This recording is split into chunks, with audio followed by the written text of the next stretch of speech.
మరోసారి మంజీరా నది మహోగ్ర రూపం దాల్చింది. ఏడుపాయల ఆలయాన్ని వరద ముంచెత్తింది. గర్భగుడిలోకి ప్రవేశించి అమ్మవారి పాదాలను తాకుతున్నాయి మంజీరా జలాలు.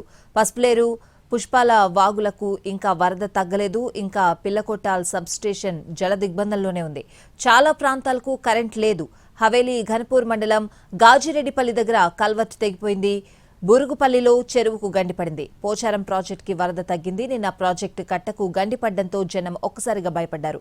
ఇవాళ వరద తగ్గడంతో ఊపిరి పీల్చుకున్నారు.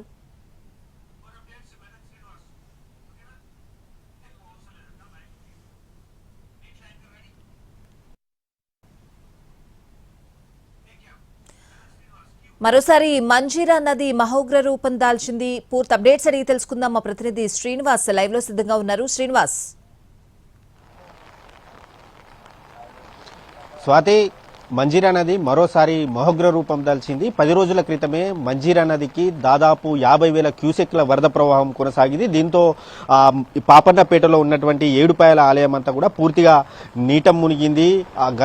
అమ్మవారి గర్భగుడి ఏదైతే ఉందో గర్భగుడిలో అమ్మవారి పాదాలను తాకుతూ అమ్మవారి ఆలయ పైకప్పును తాకుతూ మంజీరా జలాలు వెళ్ళినటువంటి సిచ్యువేషన్. అయితే నిన్న 2 రోజులుగా కురుస్తున్నటువంటి భారీ వర్షాలతో మాత్రం మరోసారి మంజీరా నదికి భారీ వరద పోటెత్తింది. దీంతో మరోసారి అయితే మంజీరా నది భీకరంగా ప్రవహిస్తుంది. ఎగువన ఉన్నటువంటి సింగూరు బ్యారేజ్ కి భారీగా వరద కొనసాగడంతో మాత్రం దాదాపు 50,000 క్యూసెక్కుల నీటిని మరోసారి 5 గేట్లు ఎత్తి నీటిని దిగువకు విడుదల చేశారు. దీంతో మంజీరా నదికి భారీ వరద పోటెట్టడంతో ఆ వరద అంతా కూడా మంజీరా ఏడుపాయల ఆలయం చుట్టూ మొత్తం అంతా కూడా చుట్టుముట్టినటువంటి పరిస్థితి. ఏడుపాయల ఆలయం దగ్గర మొత్తంగా మంజీరా నదికి సంబంధించినటువంటి 7 పాయలు ఉంటాయి. 7 పాయల్లో ఏడుపాయల ఆలయం ముందు నుంచి 3 పాయలుగా చీలి ఈ మంజీరా నది ప్రవహిస్తుంది. ఆలయం వెనుక 4 పాయలు ఉంటాయి. మొత్తం 7 పాయలు అమ్మవారి ఆలయం ముందుంటాయి. దీంతో ఇదంతా కూడా పాయలుగా చీలి మొత్తం ఆ వరదంతా కూడా ఒక దగ్గర కలిసి ఏడుపాయల ఆలయం దగ్గర అయితే మంజీరా నది మహోగ్ర రూపం దాల్చింది. మరోవైపు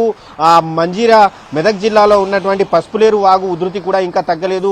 మరోసారి మెదక్ జిల్లాలో భారీ వర్షం కురుస్తుండడంతో మాత్రం మరోసారి భయాందోళనకు గురవుతున్నారు జిల్లా వాసులంతా కూడా. నిన్న సాయంత్రం నుంచి కాస్త ఎడతెరిపి ఇచ్చినటువంటి వర్షం మాత్రం మరోసారి భారీ వర్షానికి మాత్రం బెంబెలెత్తిపోతున్నటువంటి పరిస్థితి అయితే ఉంది. ఇప్పటికే మెదక్ జిల్లాలో ఉన్నటువంటి పసుపులేరు వాగు, పుష్పాల వాగు అంతా కూడా ఉధృతంగా ప్రవహిస్తున్నాయి. పసుపులేరు వాగు ఉధృతికి ఇప్పటికే పిల్లికొట్టాల్లో సబ్స్టేషన్ కొట్టుకుపోయినటువంటి సిచ్యువేషన్ ఉంది. దీంతో మెదక్ జిల్లా కేంద్రంలో ఉన్నటువంటి చాలా ప్రాంతాలకు కూడా ఇప్పటికీ కూడా ఇంకా విద్యుత్ సరఫరా పునరుద్ధరించలేదు. ఇప్పటికీ కూడా విద్యుత్ అధికారులు విద్యుత్ పునరుద్ధరించడానికి ఇంకా వారు డ్యూటీలోనే ఉన్నటువంటి ఆ సిచ్యువేషన్ ఉంది. ఇక అదేవిధంగా ఇప్పటికీ కూడా మెదక్ జిల్లాలోనే ఉన్నటువంటి దూక్ సింగ్ తండా కావచ్చు, అలాగే వాడి శివాయిపల్లి గ్రామాలంతా కూడా జల దిగ్బంధంలోనే ఉన్నాయి. అయితే పోచారం ప్రాజెక్ట్ ఏదైతే ఉందో నిన్న పోచారం ప్రాజెక్టుకు 1,00,000 క్యూసెక్కుల వరద కొనసాగింది. దీంతో ఏ క్షణమైనా కట్టకు ప్రమాదం పొంచి ఉంచే అవకాశం ఉండడంతో మాత్రం ముందస్తుగా అక్కడ ఉన్నటువంటి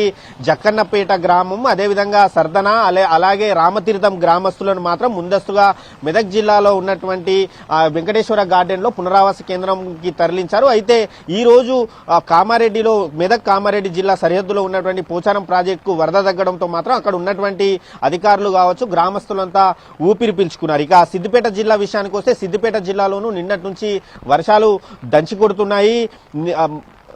నిన్న సిద్దిపేట జిల్లా వ్యాప్తంగా కూడా కురుస్తున్నటువంటి వర్షాలతో ముఖ్యంగా దుబ్బాక, అదేవిధంగా గజ్వెల్ నియోజకవర్గాల్లో భారీగా వర్షాలు కురుస్తుండటంతో మాత్రం ఈ వర్ష ప్రభావం మాత్రం సిద్దిపేట జిల్లాపై కూడా ఎక్కువగా పడింది. Swathi, right Srinivas, thank you.